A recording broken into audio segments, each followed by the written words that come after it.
Δοκίμασαι να μιλήσεις. Hello, 1, 2, mic check.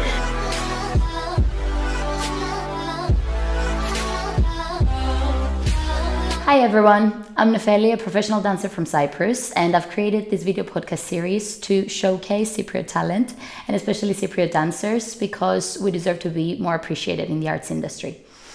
The reason we'll be speaking in English is so that everyone from around the world can listen if they'd like to, and see what Cypriots can bring to the table. Our first guest needs no introduction, but I'll make one. He has been a professional dancer for more than 10 years. He has performed on big stages around the world. In fact, he's probably the only Cypriot that has performed in almost all types of productions. He also teaches sometimes and has created the very first talent agency in Cyprus. Please welcome, he's been dancing backstage over there. Please welcome Elias Schinas. Hello everyone. Hello. Hi Nefeli. It's an honor to have you here as my first guest because I know you have so much to share and you've personally helped me so much these past few years. So I'm sure you'll help out other people out there just by listening to this episode. Great, it's my pleasure to be here and share what I've been through. Mm-hmm. We're gonna go way back to the start of your dance journey. How did you get introduced to dance? Or who introduced you? The beginning of my dance journey, it's all due to my mother. She was, yes mothers, yes moms. Thanks for forcing us into dance. She was also a dancer. She was doing folk dancing. Oh, wow. Which is what she made me and my brother do because she loved dancing. She thought it was great, and she thought that traveling with dance is one of the most amazing experiences. And since she had experienced it, she wanted the same for her kids.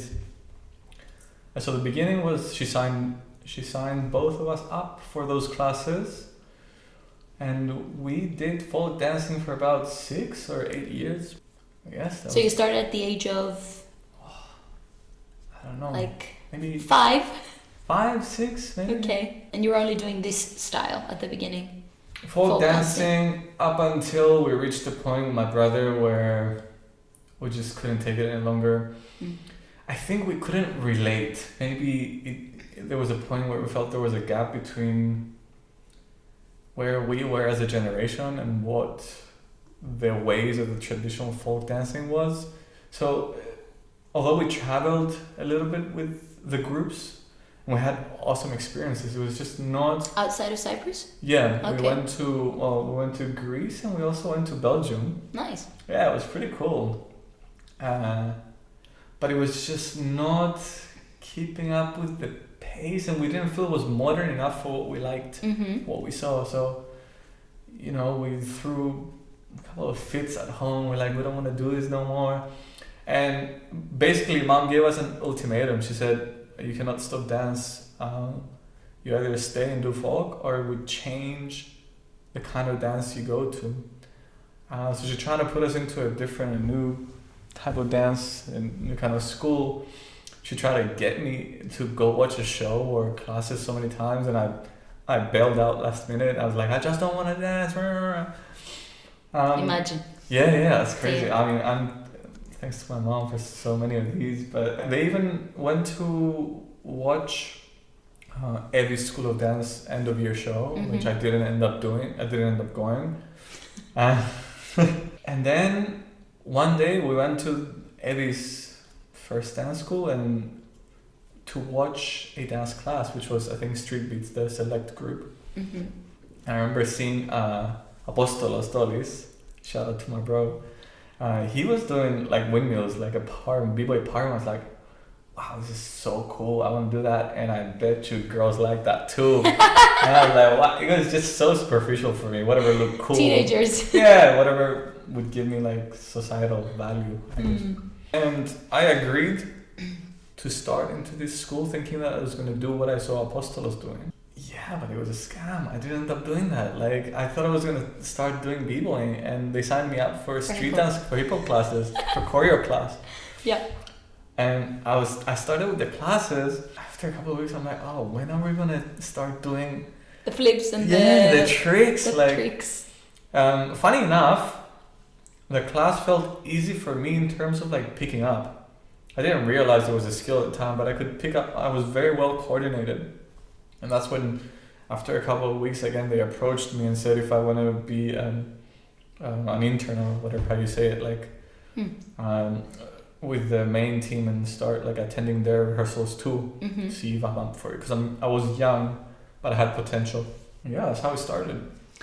Wow. Okay. So during that period, do you remember a specific moment where you were like, where you realized that this is what you want to do professionally, or was it just like gradually started becoming something that you want? Yes, I understand the question very well. My answer has nothing to do with what most people say. I didn't think I loved dance. I didn't think it was my passion. I didn't know I wanted to do it. I was in it for superficial reasons. I thought I was more cool if I was dancing. I thought I had more appeal with girls when I was dancing, and I thought I could be a star and famous and all that. So these are superficial reasons for someone who want to do it, but this was what motivated me at the time. So sorry guys, no like deep feelings here, like.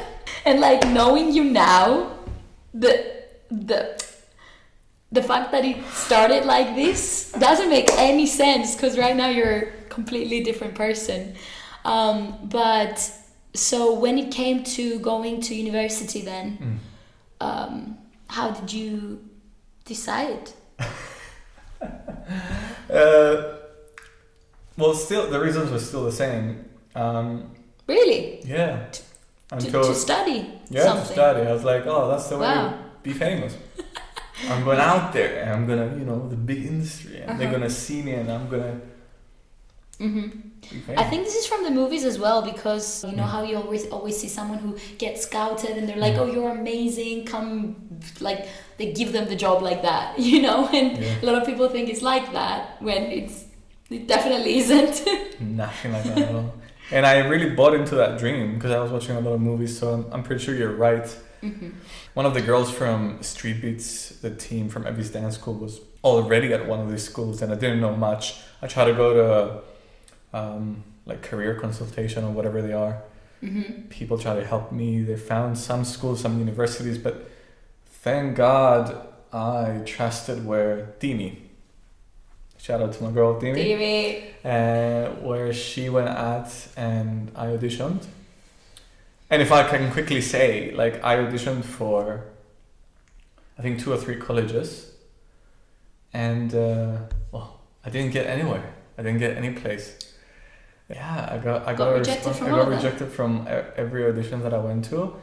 I was a little disappointed, but I was having a chat with my parents during the summer. I'm like, what are you gonna do since you don't have a place?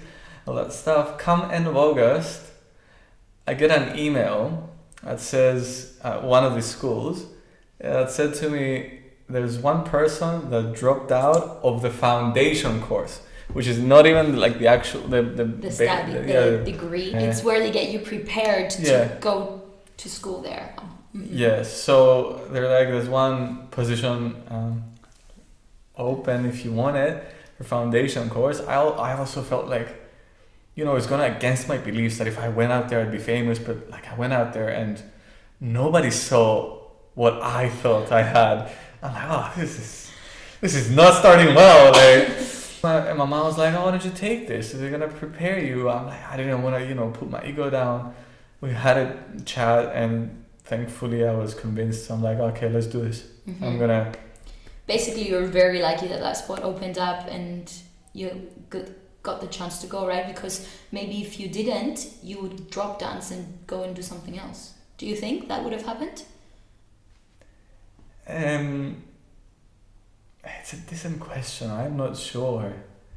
I'm not sure. I did do other things as well at the time. I was thinking, maybe I'll be a graphic designer or video editor or whatever, because I was into that kind of stuff too. But who knows if I'd dropped the dream. Maybe I would have done it a different way.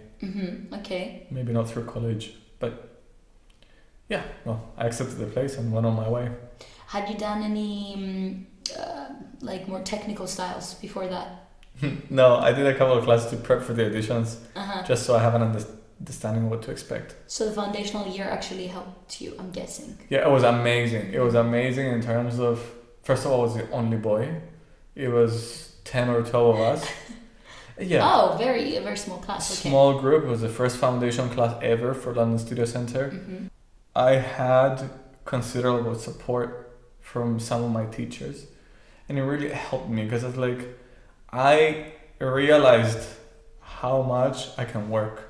I can work all day long on a task. Like the fact that we had the classes scheduled and we would go in and we just expected to work, I could go all day long. And then I was, well, not in the beginning, but at some point, the first one to go and the last one to leave. And I worked my ass off. I did. Mm-hmm. Yeah, and I auditioned at the end of the year again, and I got a place for London Studios, Bird College, etc. Yes. Yeah, I got a place everywhere. But And scholarship. Yes. Yeah. And you stayed at London Studio Centre. Yeah, it was a difficult decision in terms of like, Apostolos, my bro, was going to go to Birds, and I wanted to be with him. And to be fair, when I attended the audition at both places, I felt like Birds was more of a match, was more my vibe. Mm-hmm. And the reason I stayed at London Studios, it could have been wrong, but it was the fact that it offered a bachelor's degree, and my parents scared the shit out of me that, oh, maybe with diploma you'll miss out on chances compared to if you have a bachelor's degree. So I'm like, I'll play safe. Okay. And since I know the school, it's all good here, I'll continue. Okay. Do you regret it? No. Okay. I regret doing 4 years. Was it? Oh, because with the foundation, you mean? 3 years. I think it was too much for me. Okay. I think I should have redirected myself earlier. Maybe regret is the wrong way to put it. Yeah. I think I would benefit more if I had reapproached my training. However, there's so many ifs, and it did work out well for me. So London Studio Centre was incredible. Mm-hmm. Did you have a mentor there? Do you have like a specific person you would go to and ask about things? No, but I had teachers I could trust. Mm-hmm. If you can call that mentoring, maybe they mentored me. They weren't my mentors, but they mentored me in some ways. Mm-hmm. Plenty of them. Okay. I was very lucky. I was able to have conversations. A lot of them helped me wake up, put my ego down, and understand what a dance career is all about. Mm-hmm. I can tell one story if you want. Sure, go ahead. There's one person that maybe some of you know already, but his name is John Graham. Yeah. He was my hip hop teacher, or Jazz B as they called it at college. How did they call it? Jazz B, so like whatever was not jazz, Mm-hmm. but it was within the commercial world. Okay. So they had various teachers. Nevertheless, I kept going to class thinking that I'm the shit. Obviously because of my ego, because of the superficial reasons I was doing it, because I was one of the very few boys, and boys were getting too much attention not for the level necessarily we had, but because we're a minority, not a lot of us. Mm-hmm. So we were praised a little bit too much. And I remember one day, John, he said to me, the class was over, and he's like, Elias, please stay after class. I'm like, oh, cool, he's about to tell me that I'm doing great, that I'm awesome, all that stuff.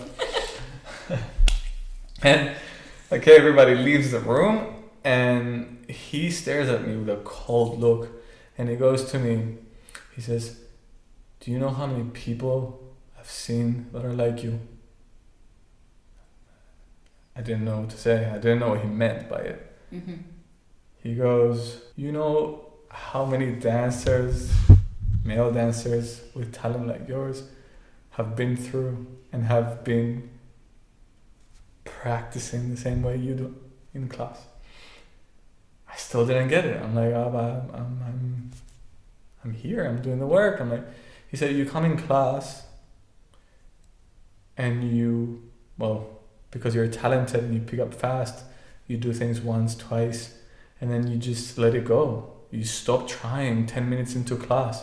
He said, I'll tell you right now, if you want to know where that will get you. Nowhere. You're not going to have a career.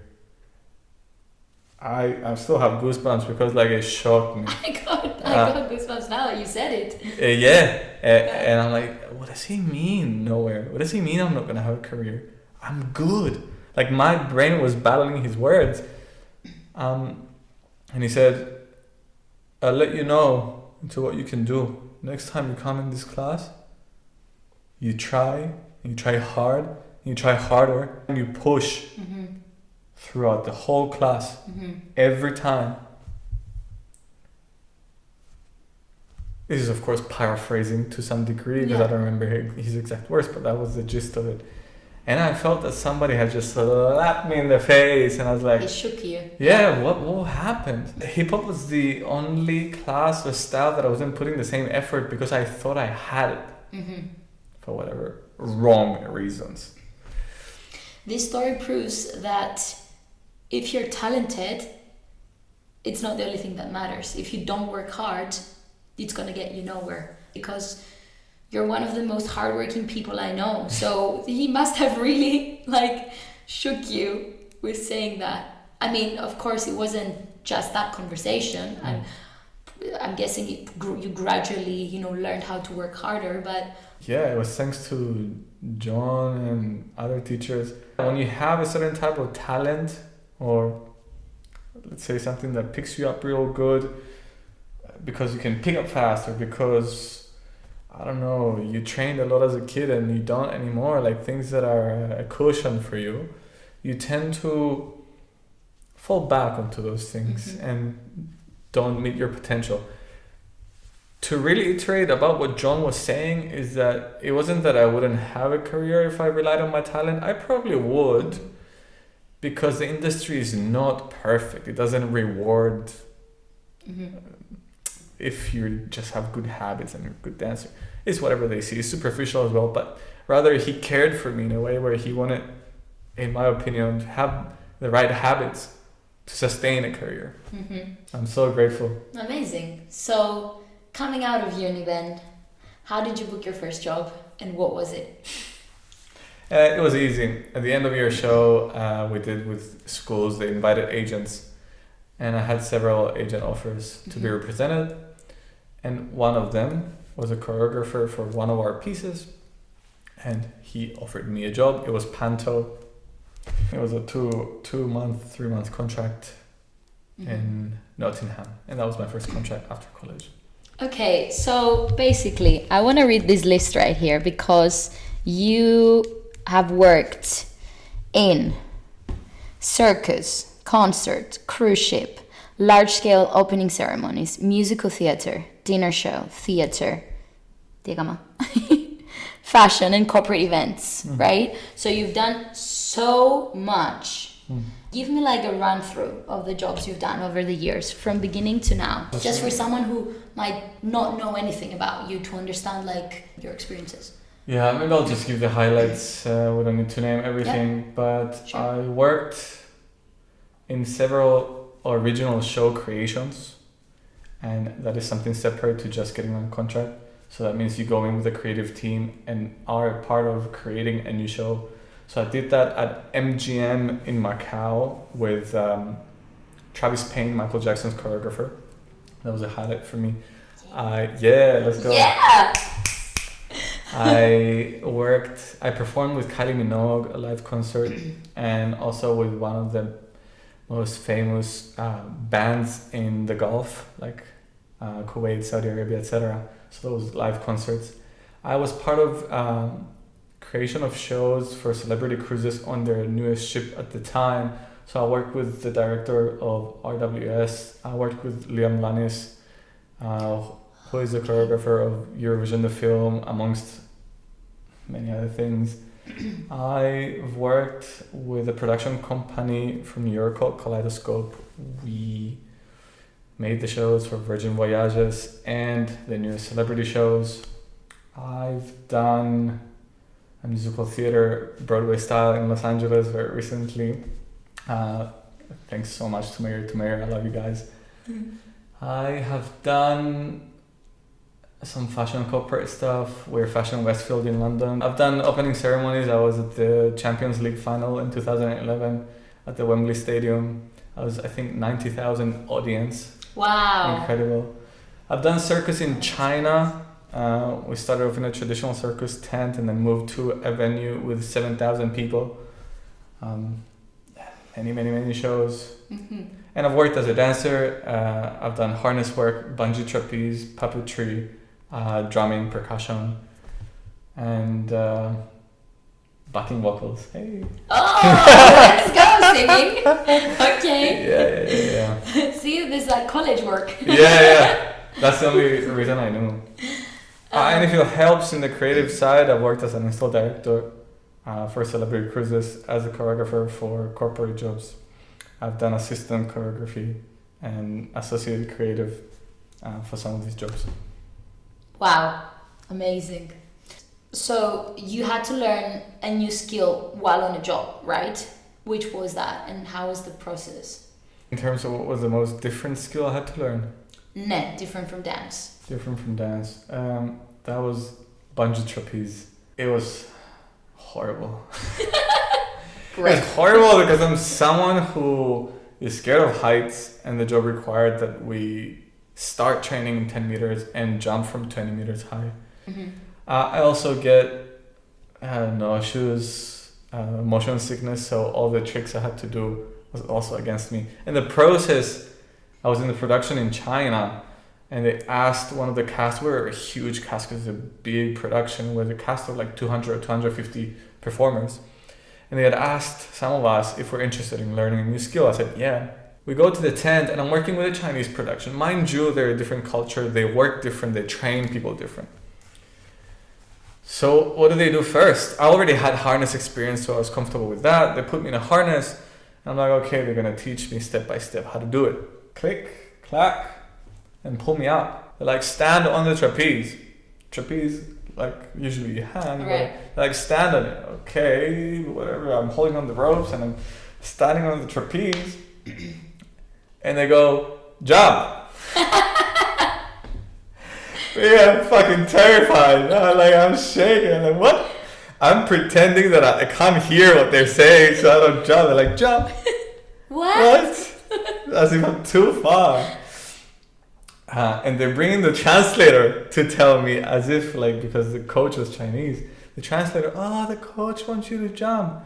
And I'm thinking, I've never done this before. I don't know if the bungees will hold. Of course, some of these are irrational fears. I'm going to jump and then I'm going to hit myself on the bar and like all that stuff. And it's just, just jump. And they're bored of asking me to jump because the kids just go for it. In China, like it's different. Really? Yeah. Nevertheless, I was their weight and I was on the contract. So I'm holding on the ropes, my palms are sweating, I'm thinking about it. I'm like trying to, psych myself up. And then I jump. I'm like, I close my eyes and I push it away from me and I jump. Whoop. Okay, I start doing that. I'm like, I feel a little sick. Of course. I did it, but I feel a little sick, whatever. That was the beginning of it, and the upcoming weeks was essentially me knowing what to expect, which was not progressive learning, but straight away going to things. The same way they try to teach me how to front and back flip, the same way they try to teach me how to fall back from the trapeze. And I try to ask for tips from other performers, like do you spot when you do flips? How do you keep in the middle? It was I wasn't naturally talented at it, I guess.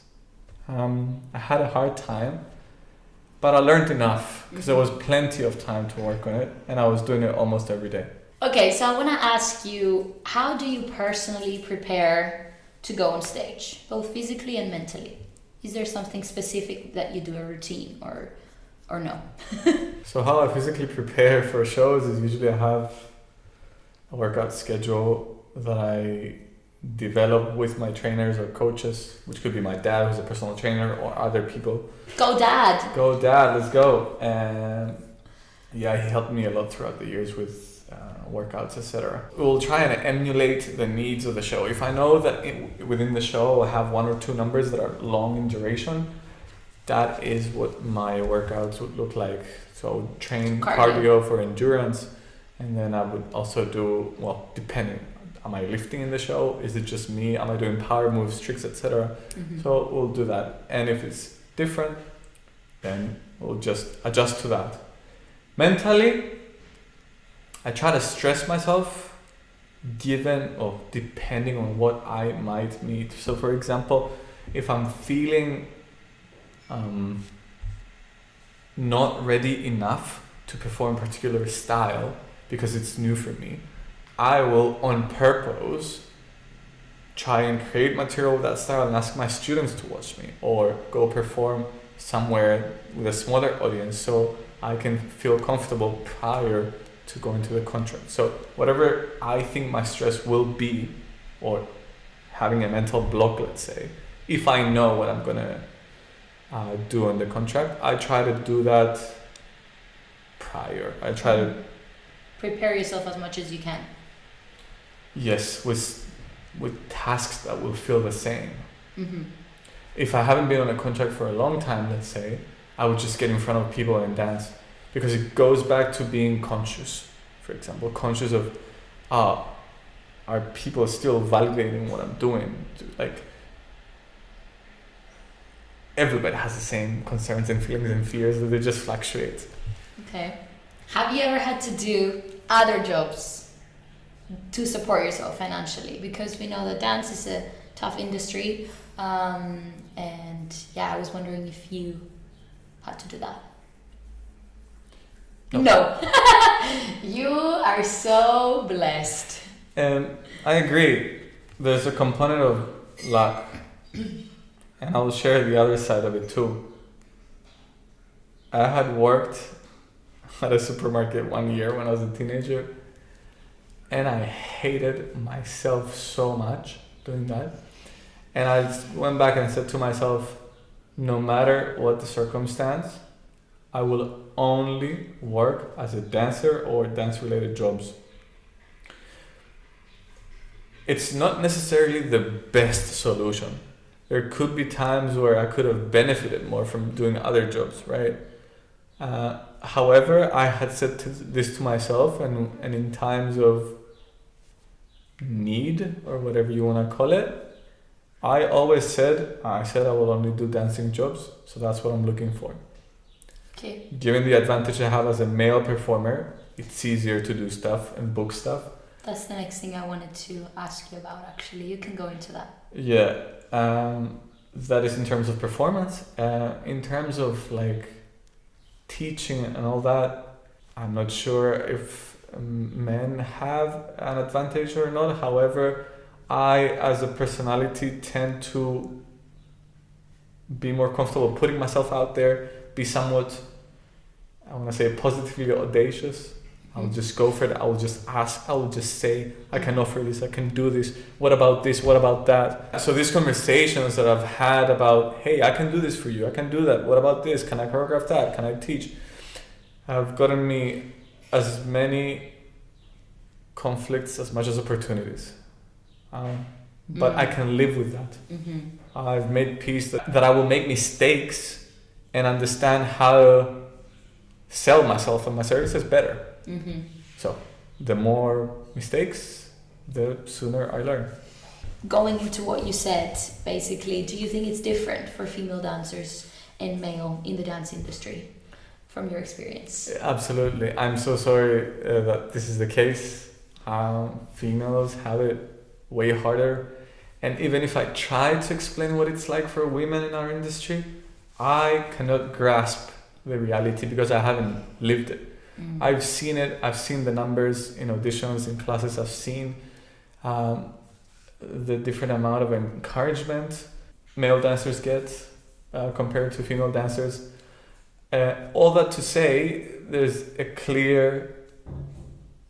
an extra challenge for women based on the sheer amount of numbers. That doesn't mean that men can look like shit and go on stage. They have to work equally hard to reach the highest levels. Of course. They're just fewer. So in many, many, many cases, more in demand. Yeah. I am sorry. I don't know what else to say. No, it's fine. You absolutely have. It's a rule that you have to use any unfair advantage you have, whether it's talent or caste type. If you know there's a trend for people that look like you in some country and they hire a lot of people like you should go and ride that wave, because the competition is so hard. So you have to be smart with what you have, what you can do best, and ask for it also. See if there's the opportunity. Right, thank you for that. I want you to tell me your 3 favorite things about your job. Every time I dance, I feel rejuvenated, alive. That is one of my favorite things. I guess you can argue it's similar to a workout, but it's not the same. Because there's the audience. Maybe. Or people. Sometimes we just dance in class or in practice sessions or at parties or with an audience. So just the energy of dancing, it's refreshing. Like, that is one of my absolute favorite things. Second thing, I feel that ability to dance has transformed into so many things, which you could argue. Like, it's transformed into travel. It's transformed into friendships. It's transformed into so many different things. And it's because of it that I got to experience other cultures. Because of it, I've met people that have stayed in my life. It's because of it that I am who I am for a major part. So the fact that, if I was working at a supermarket like I have in Limassol, that wouldn't transform into these things that I personally enjoy. They're not superior to other things. Just I enjoy traveling. I have enjoyed traveling in my 20s and seeing other cultures. So I guess it's transformativeness. And you need a third one. It could be just 2. It's fine. Okay. I can stick with those 2. You covered me fully. Yeah. My question. Yeah. I'm very interested in hearing some of your stories from jobs that you've been on. What's something that stood out to you and you might want to share with us? Like, it could be good or bad. Preferably good. Yeah. The first thing that comes to mind is types of audiences. I couldn't explain it to someone who hasn't experienced it, but like, when I stood in front of a crowd that was there for Kylie Minogue, for example, the intensity of the fans was so much different to performing in theater, because they were so obsessed over Kylie, right? So the exchange was very different. I felt that the way I was performing had to be different to when I did in theater or something else, right? The amount of obsession and intensity, I think that's the best way to describe, was so shocking, enjoyable still, when you compared it to like a more traditional theater type of concert. Now, a couple of years later, when I performed in China for circus, the Chinese audience, they were so blown away from acrobatics and foreigners being on stage. And of course, the fact that there were 7,000 of them made a difference. But seeing 7,000 people being in awe and expressing it so much different to a concert, I was like, I never thought that I would feel so different. It's like having like 3 best friends, and all 3 best friends are different kind of people, and you're like, oh, this is my best friend, oh, but this is also a best friend, and I'm getting something completely different from each other. Yeah. So it's such a unique experience depending on who you perform in front of and where in the world. I'm sure more experienced dancers than me that tour more often and stuff like that will tell you that, oh, in this area of the world it's like that. Audiences differ so much, and it gives you another dimension to why it could be awesome to perform in a different country or in a different type of production. Wow, I've never thought about that, that it could be different. Now tell me a major setback in your career and how you bounced back from that. I want to say injury, which I never really figured out what it was exactly, but I had My adductor and hamstring was very badly injured to the point where I went to bed that night and I couldn't even sleep on your side. Yeah, turn to the side. I had to carry my leg. Did that happen on a job? I had pulled it and then re-injured it and then did a split at some callback and then did another split in training, and it just got worse and worse. I didn't think it would get to that point, but it did. I could barely walk without pain. I never got it checked in terms of like to do a scan or anything like that, because I kept thinking like, oh, maybe it's my tendons, maybe it's just a muscle pull, like I'll get over it in a couple of weeks. It just wouldn't get better. And it was the beginning of me starting to worry whether I'll be physically healthy to go on the next job. Mm-hmm. It was the first time ever that I had an actual concern whether I'll be ready or not. And it was I remember now, 2016 to 2017, coming back from Los Angeles, where I was with Apostolos, and that had happened. We'd gotten the job for MGM, so my first international contract offer. I'm like, I'm gonna be heading there so soon. I can't be like that. And I tried working out. I tried resting. I didn't take anti-inflammatory pills and stuff, because I'm not easy to take pills. Maybe it's bad, maybe not. But like, I thought I tried swimming and all of that, and it kept going for months. It affected my psychology, and even there was the opportunity for So You Think You Can Dance then in 2017. I'm like, I have to sign up and I have to create something awesome that doesn't bother my leg, because I cannot miss this opportunity. And I would just keep fighting my psyche, because what do you do? Like, you know what full out is like, right? So you have to create a new thought avenue to see, can I achieve this goal with this challenge, right? If I stayed at home, I think I would just give up on so many things. Just the fear of not coming back fully. And maybe the employer we had probation periods for like 60 days. You go there and you're not up to standard, they send you home. Like, I only consider it a setback in terms of like, I still have it in my head. Every time I have a minor injury or an irritation, I'm like, oh, will I be physically healthy for my next contract? It still bothers me. So it is something I carry with me. And it's unfortunate, because I thought I could do it all by myself with no real... It was better if I had consulted personal trainer, a physiotherapist, and nutritionists that do special work for athletes and understand what wanting to get back on the field means, right? Because I've been to physios, and they were like physios I treat older people. Wrong information. We're athletes, so we need the right direction. Preach. It's so difficult, and we need a group of people that support us and educate us for things that we don't know. Was it a true setback?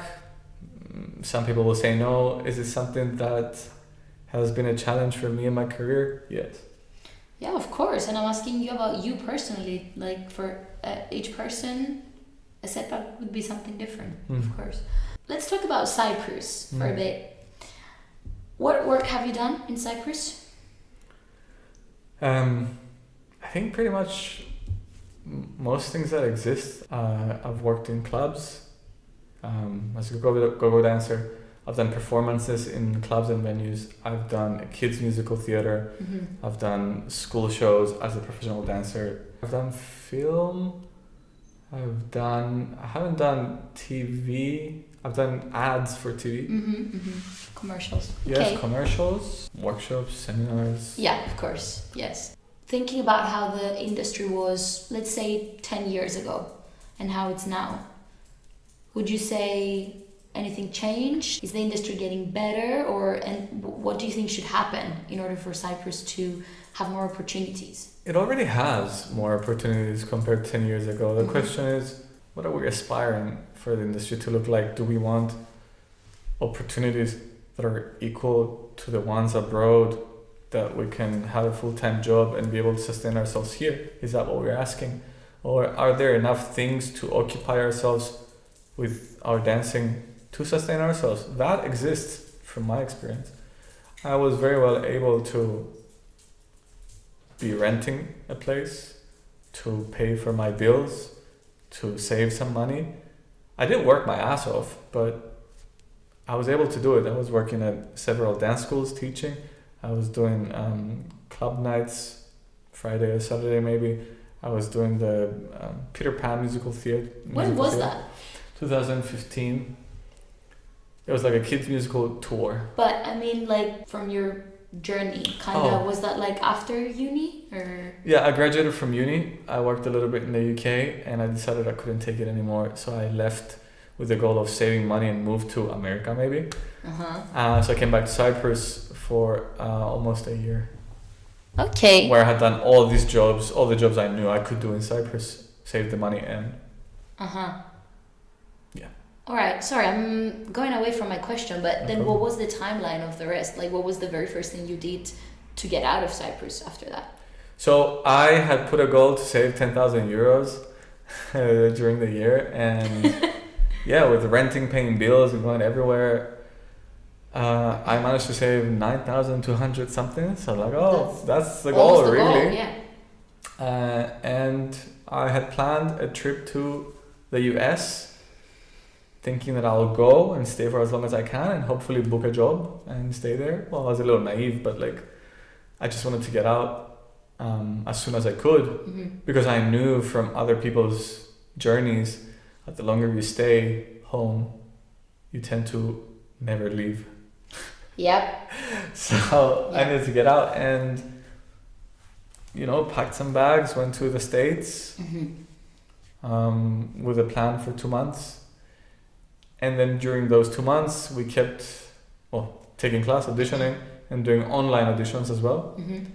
And within the second month, we found out that we got our first, me and Apostolos, my first international contract for 2 years in Macau. Right. So during the end of my budget, I got great news. Yes, yeah, that's the dream. Yeah. It happened, not in the States, but somewhere. I don't think there are enough opportunities in Cyprus. You said you think there are, but it also depends on what you want to do. Because like performance-wise, we don't have much. Maybe there's like one-off events going on here and there. Yes, there's go-go dancing in clubs, but like, as in not freestyle, choreography based. Right now there's only one job going on that's performance based. That's long term, obviously, and not a one-off event. So I get that in terms of like maybe touring with an artist, let's say, it's not very much possible in Cyprus because we have 5 cities, we're a very small island. So like, I get that. But what kind of show, let's say, do you think could be created here in order to give a few more performance opportunities to the dancers who are based here, who've chosen to live here permanently?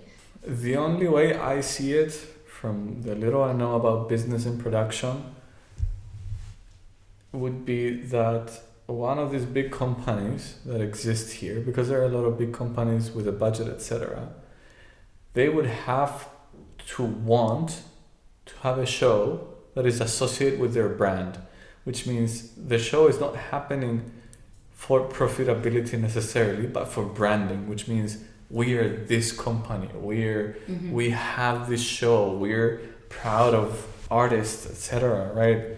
Because the audiences, we don't have an audience, in my opinion, I could be wrong, that can support a show from ticket selling. Every show that happens in Cyprus, with the exception of kids musicals or kids shows, sell 10, 50, 30, 60 shows per year. That wouldn't be able to sustain an artist. Right? So unless there was one of these companies that had a show for branding that performed 3 times a week, that takes advantage its already existing audience, which is people that might go to a venue for a drink, City of Dreams, let's say, or other of these big companies. I will also add to that, I suggested to other people that if you think hard enough, you can come up with your own solutions to it, which is, I'll give a simple solution. There was a friend of mine, a student of mine, a person I like a lot and help with their career. She said, but I want to perform. I don't want to teach. I don't want to do this. I want to perform. And I'm stuck in Cyprus for a while, right? I said to her, you're not thinking. You're just complaining and putting the power on someone else. So think, you're saying you want to perform and obviously get paid for it, right? So if you thought to yourself, where can I pitch my performances and what would I have to have in order to do that? What answers do you get from yourself? And if you don't, ask me. So my suggestion was, for example, every summer you get so many dance schools that put on an end-of-year show, and some throughout the year. You as an artist can prepare your own piece and pitch it to many different dance schools and say, hey, I'm a solo artist. I would like to make a guest appearance in your show. I think if you study their shows and like, okay, for example, they're doing Peter Pan and you're like, oh, my solo can fit into their story this way. You're like, I think it could fit in your show if I became this character throughout the show. How do you feel about it? Would you be interested? Therefore, you can book for yourself 10, 20, 30, 40 solo performances throughout the summer that you get paid for. And you make money and you're performing in Cyprus in front of big audiences, because dance schools have big audiences. Mm-hmm. And that's another way for you to be more known, get more clients, pitch for a bigger show, pitch to another company, network. A lot of people with kids have their own companies. Mm-hmm. So yeah, solutions exist. It's just gotta squeeze your brain. Mm-hmm. See, this is the way of thinking that's so unique about you, and you're able to help other people with that by like making, not necessarily like giving the solution, but like making the right questions for them to understand the solution. Yeah. What advice would you give to someone who's starting their dance journey in Cyprus today, and they want to become successful? Successful obviously in their own sense of the word, and maybe start from Cyprus, go abroad, or anything, become professionals. Can I ask to elaborate? Like, this person is professionally trained or just starting to train? Where are they in their... Let's just say they're almost finishing high school, so they're in their training. Oh. You can think about it. Don't be a dancer. I'll tell you why. It's really difficult. And I'll tell you one more thing. Like, you probably need to be the kind of person that if someone says, don't be a dancer, you're like, I want to. Mm-hmm. And I will be.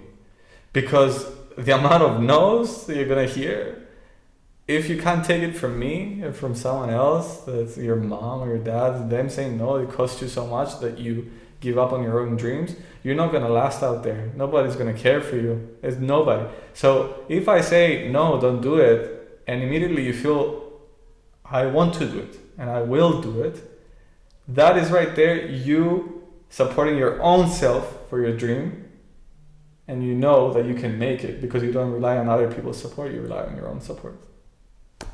Maybe wow. I was not expecting this. Damn, that's very good advice. Yeah. And that's the basis for everything in this industry. Yeah. It's such a hard... And outside of this industry as well, in life. There's no point in this career that the no's stop. Great! Every next level, there's more no's than before. The better you get, the bigger opportunities, the more difficult it becomes. Yeah. Yeah. You know, they say you have to get 100 no's in order to get one yes. Wow, that's cool. Yeah. Makes sense to me. Everyone who knows you knows you have a unique style. Thank you. Pun intended. So, what would you say is your approach to dance? Either when you just create for yourself, or, choreographing for something specific? Maybe this is not an advice for everyone, but it is what has happened to me. I believe my imagination. Mm-hmm. I believe it. So if I accidentally put my fork on my spoon and they make a weird movement and my brain is like, oh, I like that. For some reason, I go with that idea immediately. And then whether I have a scheduled choreography session, I go with that because it gave me a burst of something. I go with my ideas, I believe them. And yeah, this is how I approach it. I've taught in my classes very often, which is a way of creating, but like just look at each other and whatever they do, like some people when they stress, they go like this. And whatever I just did, boom, boom. If you make it bigger and add a certain dynamic, it becomes a move. Yeah, or inspiration to me, right? I see it. And I'm sure that you like see things as creatives the way you do. And again, it goes back to like supporting yourself, believing yourself. Like your unique approach to dance has to do with believing your ideas.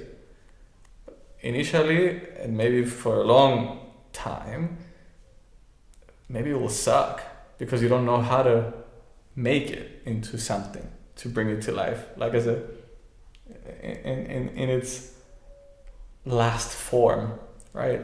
I was posting the other day about my choreographies and I didn't realize it took me 5 years after I have found a good rhythm, which is like 10 years of choreographing until I put something big on stage with other professionals. 10 years.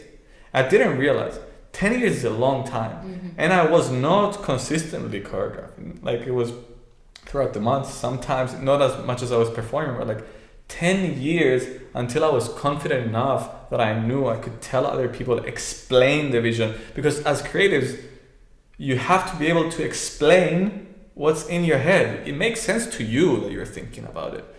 And then you firstly, I guess you experiment with yourself. Sometimes it doesn't make sense when you put it on you. So then putting it on other people, etc., it takes doing it so many times that at some point most of these things are like second nature. And then once you're comfortable with putting it on yourself, on other people, it's another year or 2 years until you can make something that audiences like. So start from whatever you see or whatever just gives you a burst of imagination or creativity, or whether that's music, whether that's just looking outside other people, whether it's films, whether it's other people dancing. I'm not sure there's a right and wrong way. It's just whatever works for you. Okay, I want to talk about Ryse Talent Agency. Well, let's go. Yeah, so it's the first talent agency in Cyprus. I'm signed. Hell yeah. Were you thinking about doing that long before you actually created it, or was it something that you like suddenly wanted to do for your country? And obviously you have people from other countries signed as well, but yeah, how did that happen basically? Yeah, it was a point in the career where I was like, I was just entertaining the idea of doing other things on top of performing. And I thought I have a good reputation with several companies I worked for, and I have always tried to help other performers whenever they asked for advice, whenever they needed direction and whatnot. And I just experimented. I said, why wouldn't I try to do that and see if I can actually help others with getting them a job or get them closer to get a job. Of course, we had the Ryse dance classes program, which worked, and we had a lot of access to. That was the first place I ever taught. Yeah.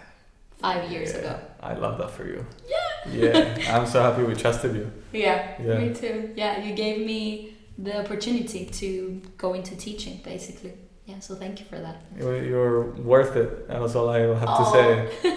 Thank you. Yeah. Ryse classes, we miss you. Yeah, I miss you too. And yes, with the agency, it so happened that I reached out to people I knew that might need a direction, consultation, maybe a connection. And with trying to help them, I realized that the stronger connections I had with companies was cruise ships and some people were interested in that, so I tried to bridge the gap between the two. Mm-hmm. I was initially working with about 40 or 50 people that I was in communication with and couldn't handle it myself. It was an overload, so I took it down, and I'm only having 5 to 10 people at a time at a period where I can email on behalf of them, mm-hmm. talk to them, know them personally, which is something I lacked when I was represented from other agencies. Knowing their wants, of course, allowing them to choose how they go about their journey. And if I can help them, I will absolutely do, even give advice, because I would happily take advice from someone that would give it for free as well. Tell me about Netflix. Oh, Netflix, damn. It is one of these stories that I don't have regrets. It's just like, I have a friend of mine, shout out to my guy, Panos Malaktos, I love you so much, man. Like, he keeps sending me these castings, right, on Instagram, like castings that don't look like they're legit jobs most times. And I will just email, and most of these castings, I, for some reason, always get it, right? So the first time we're talking about Netflix, I was on a cruise ship. Of course you do. I was on a cruise ship, and my friend Panos, he sent me this casting, and it's like, I can't remember if it said Netflix or not, but I applied through email, and just through my photos, I got my first offer for Netflix. And it was to take part in 6 episodes of a new series. Can we say which one? No. Okay. Unfortunately. Alright. Yeah, because it was confidential. As an actor, actually. Mm-hmm. And I was so excited. I'm like, oh, Netflix. Oh, can I, live from cruise ship and whatever. It was COVID times. It was really tricky. I had to break a whole contract and stability for the year to go and do that for like several weeks. It didn't make sense however much I was like fanboying over doing Netflix. Right. I was like, maybe something else will come in the future, so I had to turn it down. And then a couple of months later, during the end of my contract, and this is an information for a lot of you to know, the choreographer I worked for on the cruise ship, which cruise ships is a job that a lot of people avoid doing because of the reputation it used to have. The choreographer that I worked on the ship was the creative director for another Netflix show, for which he had asked me, he said, hey, are you interested in being seen for this show that I'm directing? Which is the definition of networking that happens by being on jobs, whether they're what you consider the best jobs or not. Right? So as a byproduct of having a good relationship with my choreographer, he offered me, asked me if I want to be seen by the production for this Netflix dance show. And it was the end of the cruise contract, and I was like, he said it's for Netflix. I'm like, oh my God, it's coming back around. Like, I have to do this Netflix thing. It's going to happen now. it's going to happen. And I was looking at the logistics. We're finishing let's say on the 10th. I was flying home from the cruise ship on the 11th, and they wanted to see me on the 12th in London. I looked at flights, tried to change my flights and all that. It would cost me something like 5,000 euros. I'm like, just to be seen. I don't think for your flights? Yeah, because I was in the Caribbean and I had to pay for stuff to go somewhere else. I had to go you mean instead of coming back to Cyprus and then flying Yes. If I went back to Cyprus, I wouldn't be able to make it on time. Right. Because it was 10th, 11th, 12th, let's say. So I wouldn't be able to be there and be seen on time. I tried to find other ways. The costs were so high. I was like, damn, some of the money I saved, I really want to be seen. I asked if I can be seen a different way, and I couldn't. And I said I cannot put so much of my savings into that. I don't want to regret it, but I couldn't I decided that I couldn't do that, right? So I said, if there's any other way that can be seen any other day, I'll try it later on, blah, blah, blah, all that stuff. Please tell me, or I can send videos and whatnot. Otherwise, I don't seem to be able to make it on the 12th. I was really sad that I had to do that. And several months later, like that was December, and in March of next year, I got an email from the production company saying that, whoa, they want me, right? The agency that represented the artists, they said, we're interested in hiring you. We want to check what your visa status is for the UK, etc. Because we want to start filming in 2 weeks. It was a 7-week product, awesome money, awesome job, super show. I've seen it. You've probably seen it if you're a dancer. And I'm checking because the UK is not in the EU anymore. And there didn't seem to be enough time for me to make a visa and get there. I let them know that I'm going to ask for expedited process and trying to do that. I really want to do this. And they reply with, I'm sorry, I don't think we're going to be able to make it work this time, next time. Yes, because TV and film is something that I haven't done abroad as a dancer. And it'd be really cool if I get the chance. Especially Netflix. Netflix is really cool, yeah. And attainable, apparently. I would have loved to see you on that show. And I think I would have been one of those people that talk as well. Like in the Me commentaries. too. I do get that. That would be hilarious. I want you to pick out one of the jobs that you've done and walk us through, like, from the beginning. How did you find out about it? How did you book it? What positions did you have? How was the process? How did you feel afterwards, maybe? Yeah. I think the story I'm about to say is the most interesting for me and for how things happen, especially if you put yourself out there. This served as a proof for me for later on to do more things. But I was on a cruise ship working as a performer, and as I mentioned in the beginning, this was the newest ship of celebrity cruises. Therefore, they always hold an inaugural cruise where they do a ceremony and they invite special people to come and be there, directors, producers, future people they're going to work with, owners of other companies, etc. It was a few months before that I had decided for myself to put my choreography on stage for the very first time, just to show that I can do what I say, which is choreograph, direct, etc., and put a team together, lead a team, let's say. I won't go into detail as to how that process went, but the team and I managed to create this product that I choreographed, and I had it on my laptop. So I was thinking to myself, when that inaugural cruise happens and all these people come on board, I will have my laptop on my backpack and I will be walking around meeting people, say, hi, I'm Elias, who are you? And they will say, oh, I'm a director for this and producer for that. I'll get to know them. And if they're interested in something, I'll say, I just created something. Would you have 5 minutes so I can show you? Or would you give me an email address so I can send it to you? Is this something that interests you? I was pretty much trying to market and sell myself.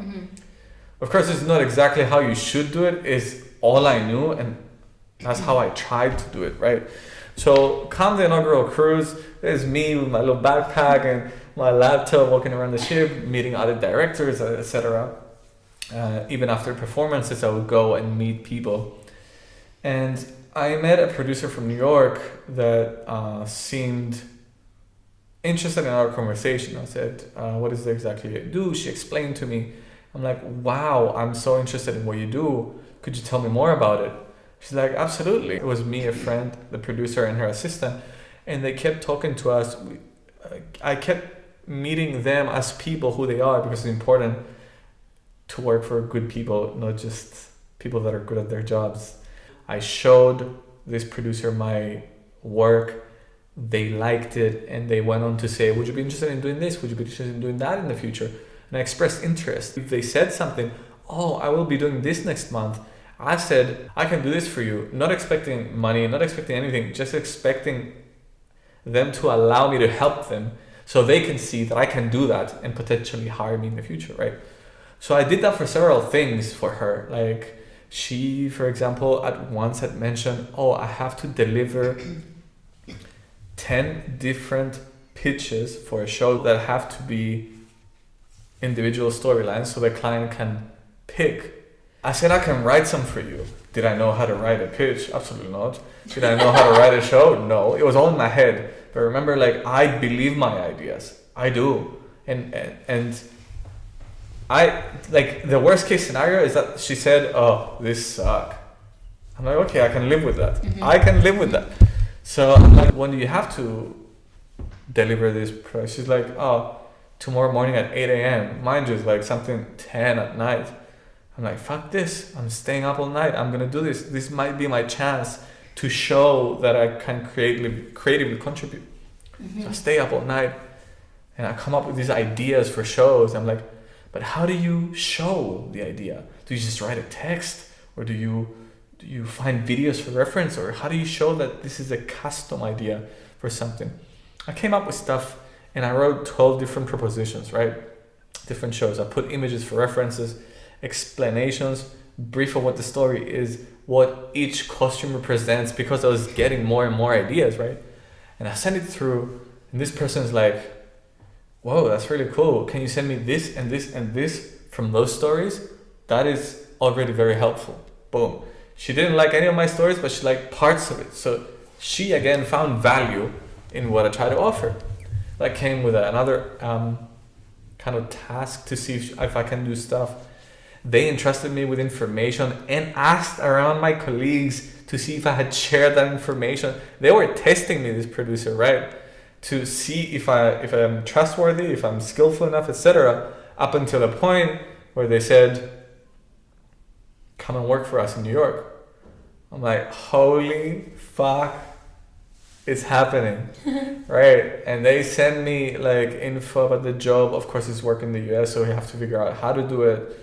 Like, the money is awesome. Like, I get traveling allowances, all of that stuff. I'm like, wow, this is happening. It's really happening. I'm becoming a creative, whatever. This is how I got that job as a creative everything. I was the last newest person to get hired, and I basically had to fill in every position, whether that was sharing ideas as a creative associate, helping the choreographers choreograph my own stuff, stepping in as a dancer, whatever was needed. Yeah. Talk about persistence. Yeah, your ideas are valued somewhere.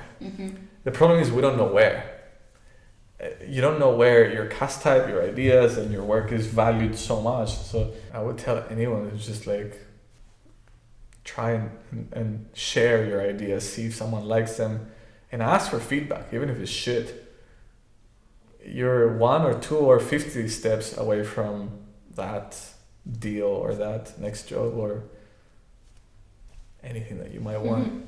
Okay, so lastly, I want to talk about rejection a little bit, because it's a huge part of what we do, and you've talked about all the jobs you managed to book and all the things you did around the world, but what about all those that you didn't book but you auditioned for or submitted online for? Is that a bigger percentage for you? And how hard is it? I mean, I know, but I'm sure you know. I am sure you know. Let's bust this myth to begin with. There's no dancer out there that doesn't get rejected. A lot. Like, everyone gets rejected. And there's no dancer that hasn't been disappointed or thought of giving up because of rejection or life and rejection, right? Like, it happens to everyone. There were 2 times where I thought I was getting rejected at college and I wanted to drop out. There was a time in the UK that I was getting so rejected that I remember walking on a rainy day from the tube, stopping somewhere, sitting on a bench under the rain and crying, be like, I can't do this anymore. It's so difficult, whatever. And then going home and, my friend opening the door and he's like, oh, what happened at the audition? I got rejected. It touches me to my core. Can't relate way too much. Yeah. A lot of auditions. I mean, you might be the person who wants to know how many. A lot. At some point, I lost count. I don't think you can even count. Like I bet you've done so many. Yes, big jobs, small jobs. Like, there has and still is here. Rejection to like whether it's being ignored on email, whether it's being seen at a live audition and just as everyone not even knows, getting an answer back, even if it's a no. Nothing, not even getting no's, or being like you're too tall or too thin. Like I've gotten cut for these reasons. Like the reason that I'm saying this is because sometimes we say, if I was a little taller it would have been better. If I was thinner it would be better. It's not necessarily the case. I was also cut for being too good at some auditions, whether you believe it or not, twice. And I'll give some context because that might be helpful. Like people think, what does that mean? Because I used to think, it was early in my auditioning career, I used to think you have to just give it all at all times until the end, from the beginning to end, right? It seems like that didn't work because after a certain part of the audition, once you're in the final rounds, for specific jobs, you have to consider what they're hiring you for. So I auditioned for being an ensemble at the Michael Jackson show for the West End, and for The Voice Ireland, where they wanted an ensemble of dancers to frame the singers. Both of those shows, for Michael Jackson, the West End show, they told me, we're casting for ensemble and you're auditioning to be MJ. I was so trying to hit everything so hard, trying to stand out, they were right. I was trying to be MJ. I was trying to stand out so they can see me because I thought I had to do more. But in reality, what they wanted was people that look together. Yeah. So I completely missed what I was supposed to do, which is look like ensemble. Right? For the other audition, the one I mentioned, The Voice Ireland, like I went to the finals and was selected as part of the group that would go to Ireland. The day ended after like a 9-hour audition, and they called us again next week. They brought in some other boys that they wanted to see us with. And when I say I finished the audition, I'm like, I killed it. Nobody in there was at my caliber. Like so much, like I was completely unaware of what I have to do. I don't have to be the best. You have to be what they ask. That is always something you have to think about. You have to know what they're asking, not what you think you have to show. It's so important, so important. So at that audition, I called my agent when they rejected me, and she said, what happened? I'm like, please find out, because I'm so sure I did so well. What happened? She called me back to say that they were looking for 4 people to frame a singer, and you, in every group they put you, because they put me in every group, in every combination of 4 dancers they put me in every group they put you in, you are standing out. I'm like, but that's a good thing. She's like, no, the job requires you to look like everyone else. So you can be too good, too thin, too fat, too short, too anything. Point is, you have to approach it with the information that you have, not how you think. Yeah, the rejection is plenty for these reasons as well. Obviously, for a lot of jobs, you might not be good enough. And this is a fact. You have to train more. Mm-hmm. Some jobs are not looking for your cast type. But also, you might be getting rejected because you don't understand the casting instructions. You don't understand, no matter who you are. Having said that with a stern tone, I feel for every rejection, and I felt for myself too, and for everyone that goes through it. I am not a professional in knowing how to do these things. I have just done a lot, and I learn as I go. Mm-hmm. Okay, we've talked a lot. Again, I'm so happy that you were the first guest. I think this episode is so informative and interesting. Yeah, thank you. Yeah, can I say a closing message to everyone that's listening? Go ahead. Everything that I said has been my journey and my experiences, right? You have to use your brain when it comes to taking some of this information into how you will approach your own goals. Some of it might work, some of it might not. However, listen to other people's journeys and you might find value in it, but not all of it will apply to every one of us, right? Remember, we're individuals and we have different journeys, starting from being a male performer or a female performer to the kind of style, your cast type, your understanding of job, where you are in life, etc. So I do think that everyone has something to give. Find where you are valued and go there. Thank you guys so much for watching. I'm very excited for this series to be going out. I think it's something that I would definitely watch as a dancer, but I also hope that other people would be interested in hearing some of these stories. Maybe it's about time that the world knows what maybe some Cypriots have accomplished. Yeah, thank you so much for having me. What a great initiative. I hope the best, and I'm sure it'll go well. Yeah. Okay. Thank you guys. Bye. See you in the next one.